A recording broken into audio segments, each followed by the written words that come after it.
تو وہ اللہ کی بارگاہ میں کھڑا ہو جائے گا، عرض کرے گا مالک یا تو اس بال کو نکال لے یا اس شخص کو جنت میں بھیج دے۔ تو اللہ تعالیٰ اس بال کو تو نہیں نکالے گا لیکن اس شخص کو جو ہے وہ جنت میں بھیج دے گا۔ اور آقا کریم علیہ الصلوۃ والسلام نے یہ احادیث میں یہ بات ثابت ہے کہ ارشاد فرمایا ان اللہ یحب الشاب التائب، کہ اللہ تبارک و تعالیٰ جو ہے جو نوجوان ہے اس نوجوان سے محبت کرتا ہے جو نوجوانی میں اللہ کی بارگاہ میں توبہ اور استغفار کرے۔ اور یہاں تک کہ ایک حدیث پاک کا ایک جز ہے، آقا کریم علیہ الصلوۃ والسلام نے ارشاد فرمایا سبعۃ یظلھم اللہ تعالی فی ظلہ یوم لا ظل الا ظلہ، ارشاد فرمایا کہ 7 شخص ایسے ہیں کہ جن کو اللہ اپنے عرش کا سایہ نصیب فرمائے گا جس دن اس کے عرش کے سائے کے علاوہ کوئی سایہ نہیں ہوگا۔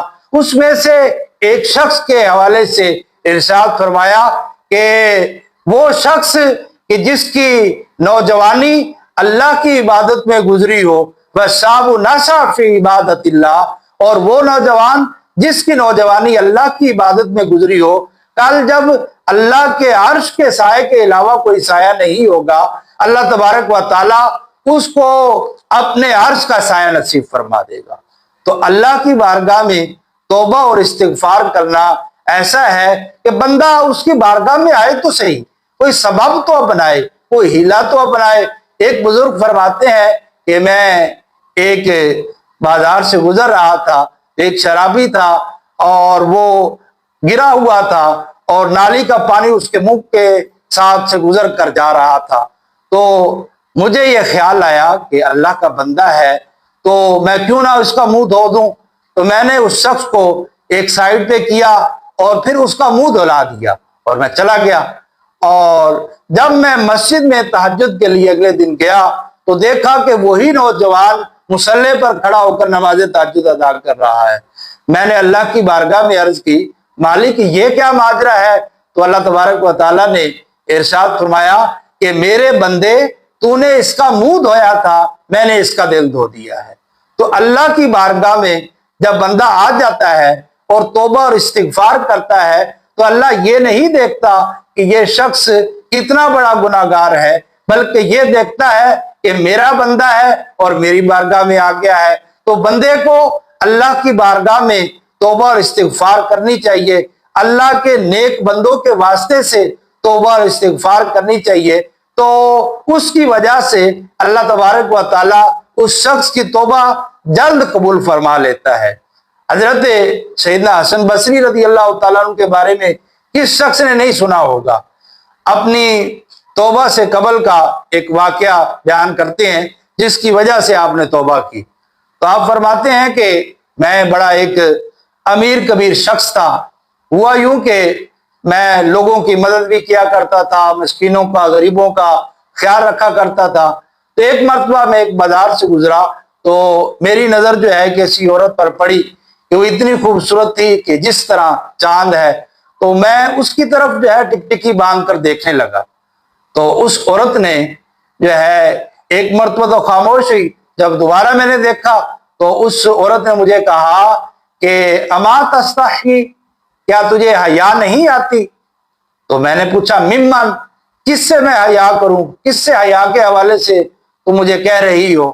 تو اس نے آگے مجھے یہ کہا کہ میں یعلم خائنۃ اعین وما تخفی الصدور، کہ کیا اس ذات سے تو حیا نہیں کرتا کہ جو دلوں کے بھیدوں کو جاننے والی ہے اور جو آنکھوں کی جو ہے چیزوں کو جاننے والی ہے اور جو دلوں پہ جو بھید ہے، راز ہے، اس کو جاننے والی ہے، تو جو آنکھوں کی خیانت کو جاننے والی ہے، کیا تو اس ذات سے جو ہے وہ حیا نہیں کرتا؟ بات تو اس کی بہت بڑی تھی لیکن مجھ پر اس کا کوئی اثر نہیں ہوا، میں پھر بھی اس کی طرف دیکھے جا رہا تھا۔ اس عورت نے مجھے یہ کہا کہ تجھے کیا چیز چاہیے، تجھے کون سی چیز اچھی لگی ہے؟ تو میں نے کہا کہ تیری آنکھیں جو ہے وہ مجھے اچھی لگی ہیں۔ تو میں نے جو ہے یہ جب بات کہی، اس نے کہا تم رکو، شاید میں تمہارا مطلوب پورا کر دوں۔ تو وہ عورت اندر گئی. کچھ ہی دیر کے بعد جو ہے ایک خادمہ تھی, اس کے ہاتھ میں ایک تشت تھا اور اوپر کپڑا ڈالا ہوا تھا. اس نے میری طرف بڑھایا. جب میں نے وہ کپڑا اٹھایا تو اس میں اس کی آنکھیں تھی اور ساتھ یہ شعر لکھا ہوا تھا کہ لا ارید عینن تفتتن بسببھا احدا, کہ میں ایسی آنکھوں کو نہیں چاہتی جس کی وجہ سے کوئی بندہ مومن فتنے میں مبتلا ہو جائے. مجھے ایسی آنکھوں کی ضرورت نہیں ہے. حضرت سیدنا حسن بصری رضی اللہ تعالیٰ کہتے ہیں کہ اس کی اس بات نے مجھے جو ہے توبہ کی طرف راغب کر دیا. میں ساری رات روتا رہا, اللہ کی بارگاہ میں توبہ اور استغفار کیا اور اللہ کی بارگاہ میں پکی اور سچی توبہ کر لی. اب صبح کا جب سفیدہ طلوع ہوا, میرے ذہن میں خیال آیا کہ جس نے اپنی آنکھیں پیش کی ہیں میں اس کا تو پتہ کروں کہ وہ کس حال میں, اور اس سے میں معافی طلب کروں. جب میں اس کے گھر کے پاس دیکھا تو اس کا جنازہ نکل رہا تھا. مجھے اور پشیمانی ہوئی, میں اور زاروں کی طرح رویا. اللہ کی بارگاہ میں توبہ اور استغفار میں نے کیا. تو اس کے بعد اس عورت کو میں نے خواب میں دیکھا اور میں نے اسے پوچھا کہ تم مجھے جو ہے کچھ وصیت کر دو. تو اس عورت نے مجھے یہ وصیت کی, اذا خلوت فاذکر اللہ, جب تو خلوت میں ہو اور تنہا ہو, جدائی میں ہو تو اللہ کا ذکر کرو. وَإِذَا أَصْبَحْتَ وَأَمْسَيْتَ فَاسْتَغْفِرِ اللَّهِ, اور جب تم صبح کرو اور شام کرو تو اللہ کی بارگاہ میں استغفار کرو. تو اس کے اس ایک بات نے مجھے جو ہے وہ تبدیل کر دیا اور مجھے راہ راست پر جو ہے اس کی یہ بات لے کر آ گئی, اور اس کی وجہ سے آج وہی امام حسن بصری رضی اللہ تعالیٰ عنہ جو ہے امام اور مقتدا بنے. تو توبہ کرنے کے لیے, کیونکہ اللہ کی رحمت جو ہے بہانے ڈھونڈتی ہے, رحمت خدا بہانہ می جوید, اللہ کی رحمت بہانے ڈھونڈتی ہے. کوئی بندہ اس کی بارگاہ میں آئے تو صحیح, استغفار کرے تو صحیح, توبہ کے لیے اپنی جو ہے جبی کو جو ہے جھکائے تو صحیح. ہم تو مائل بکرم ہیں, کوئی سائل ہی نہیں, راہ دکھلائیں کسے, راہ رب منزل ہی نہیں. اس کی رحمت جو ہے آوازیں دے رہی ہے. ہم ہی بھٹکے ہوئے ہیں اور ہم ہی اپنے آپ کو جدا کر رہے ہیں اور ہم ہی جو ہے اس سے دور ہو رہے ہیں. وہ تو ارشاد فرما رہا ہے, یا ایھا الانسان ما غرک بربک الکریم الذی خلقک فسواک فعدلک فی ای صورت ما شاء رکبک, کہ اے انسان تجھے کریم رب سے کس نے جو ہے دھوکے میں ڈال دیا ہے. وہ کریم رب کہ جس نے تجھے پیدا کیا, پھر تیرے اعضاء کو جو ہے وہ توازن دیا اور تیری پھر جو ہے وہ اچھی صورت بنائی. وہ رب جو ہے تجھے پکار رہا ہے, وہ رب تجھے بلا رہا ہے. اس کی بارگاہ میں آ جاؤ, توبہ اور استغفار کر لو, اور پھر رب یہ نہیں دیکھے گا کہ یہ بندہ کتنا بڑا گناہ گار ہے. رب تبارک و تعالیٰ یہ دیکھے گا کہ میرا بندہ ہے اور میری بارگاہ میں آ گیا ہے. اللہ تبارک و تعالیٰ اس بندے کے سارے گناہ بخش دے گا. اللہ تبارک و تعالیٰ پھر اس بندے کی ساری خطائیں جو ہے وہ معاف فرما دے گا. کیونکہ جب بندہ گناہ کرتا ہے تو 4 گواہ جو ہے اس پر قائم ہو جاتے ہیں. ایک تو زمین گواہ بن جاتی ہے, یومئذ تحدث اخبارہا, کہ بروز قیامت جو ہے زمین خبریں دے گی. اور پھر جو دوسرا جو ہے جو گواہ اس پر قائم ہوتے ہیں وہ اذا الصحف نشرت, وہ صحیفے کہ جس پر جو ہے وہ گناہ لکھے جاتے ہیں اس پر جو ہے وہ بھی گواہ قائم ہو جاتے ہیں. اور تیسرا جو ہے کرامن کاتبین, فرشتے جو ہے کرامن کاتبین یعلمون ما تفعلون, وہ فرشتے بھی جو ہے اس پر گواہ جو ہے قائم ہو جاتے ہیں. اور پھر اعضائے بدنیہ بندے کے جو ہے ان گناہوں پر جو ہے گواہ ہو جاتے ہیں, جس پر قرآن پاک میں ارشاد فرمایا گیا الیوم نختم بافواہہم, آج کے دن ہم مہر لگا دیں گے ان پہ جو ہے منہوں پر, پھر ان کے اعضائے بدنیہ کلام کریں گے. تو 4 گواہ قائم ہو جاتے جب بندہ گناہ کرتا ہے. لیکن جب بندہ اللہ کی بارگاہ میں توبہ استغفار کر دیتا ہے, اذا تاب اللہ انصلہ اذا تاب العبد انصلہ، کہ جب بندہ جو ہے توبہ کرتا ہے تو اللہ تبارک و تعالیٰ وہ گناہ زمین سے بھی مٹا دیتا ہے، فرشتوں کے خیالوں سے بھی مٹا دیتا ہے، اور صحیفوں سے بھی مٹا دیتا ہے، اور یہاں تک کہ اللہ کی بارگاہ میں کوئی جو ہے گواہ باقی نہیں رہتا اس گناہ پر۔ تو بندہ اللہ کی بارگاہ میں آ جائے، اپنے آپ کو جھکا لے، توبہ اور استغفار کر لے، تو اللہ تبارک و تعالیٰ اس بندے کے تمام گناہ بخش دیتا ہے۔ اللہ تبارک و تعالیٰ ہمیں عمل کی توفیق عطا فرمائے اور اپنی بارگاہ میں پکی سچی توبہ کرنے کی توفیق عطا فرمائے، آمین، بجاہ خاتم النبیین صلی اللہ تعالی علیہ وآلہ وسلم۔